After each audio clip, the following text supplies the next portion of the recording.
सहेली ने जिंदा सहेली को बुला लिया। यह घटना बड़ौदा शहर की है। एक बार की बात है, तब हम लोग 12वीं कक्षा में पढ़ते थे। मेरा नाम ममता और मेरी खास सहेलियाँ भी थी जिनका नाम रीता और सुनीता था। दोनों एक दूसरे के साथ हमेशा खुश रहती थी।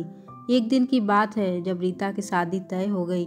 सभी सहेलियों को बोला कि तुम सब मेरी शादी में ज़रूर आना। हमें आज भी याद है कि रीता की हल्दी मेहंदी हो गई थी और सोमवार को उसकी बारात आने वाली थी।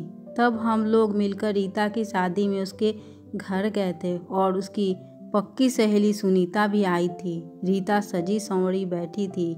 उसको तो बारात आने का इंतज़ार था, और होता भी क्यों नहीं भाई, उसका तो राजकुमार घोड़े पर चढ़कर आने वाला था और खुशी का माहौल भी था।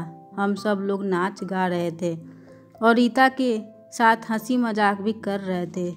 आखिर वह घड़ी आ ही गई। रीता की शादी करके सुबह अपने ससुराल जाने वाली थी। हम लोग तो रात को दूल्हा देख खाना खाया और अपने अपने घर चले गए, लेकिन सुनीता अपने घर जा रही थी। तभी उसके साथ बहुत बड़ा हादसा हो गया। वह गाड़ी से टकराई और उसका सिर फट गया और उसकी वही मृत्यु हो गई। 4 से 5 महीने बीतने के बाद जब रीता ने सुनीता को फ़ोन किया तो उसके हाथ पांव सुन्न पड़ गए, क्योंकि वह फ़ोन सुनीता ने नहीं बल्कि उसकी माँ ने उठाया था और वह सारी बातें रीता को बता दी। तब मानो कि रीता के पांव से ज़मीन ही खिसक गई। वह ज़ोर ज़ोर से रोने लगी और यह बात अपने ससुराल में सबको बता दी। 2 से 3 साल बीतने के बाद रीता को सुनीता रात में दिखाई देने लगी और बोलने लगी कि सहेली मेरे पास आ जाओ, अकेले नहीं रहा जाता है।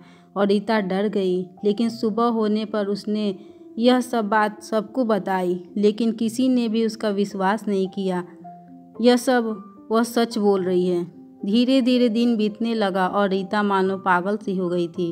उसको तो कुछ भी नहीं पता चलता कि वह क्या कर रही है या क्या करने वाली है। ससुराल वालों ने परेशान होकर रीता को उसके घर भेजने का मन बना लिया और अपने बेटे को बुलाकर बोला कि बेटा उसे मायके छोड़ आओ। रीता अपने घर चली गई।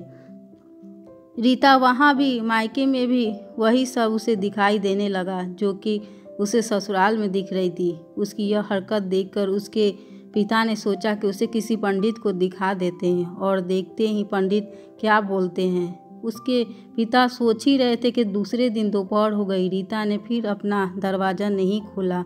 उसके पिता बाहर से आवाज़ मारने लगे, दरवाज़ा खोलो बेटी, तुम्हारा इलाज करवा दूंगा और तुम ठीक भी हो जाओगे। लेकिन अंदर से दरवाज़ा नहीं खुल रहा था।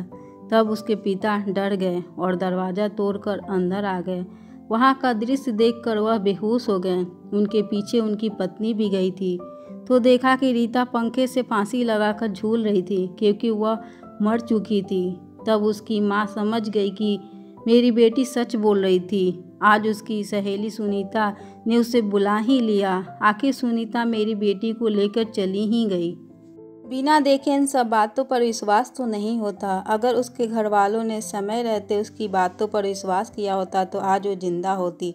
ज़िंदगी में कुछ ऐसी बातें होती कि ना चाहते हुए उस घटना पर हमें विश्वास करना पड़ता है। हम नहीं चाहते कि अंधविश्वास को बढ़ावा मिले, लेकिन कभी कभी अपने परिवार की भलाई के लिए ना चाहते हुए भी ये सब भी सोचना पड़ता है।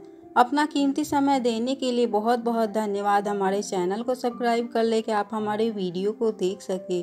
ये कहानी कैसी लगी प्लीज़ कमेंट करके ज़रूर बताएं।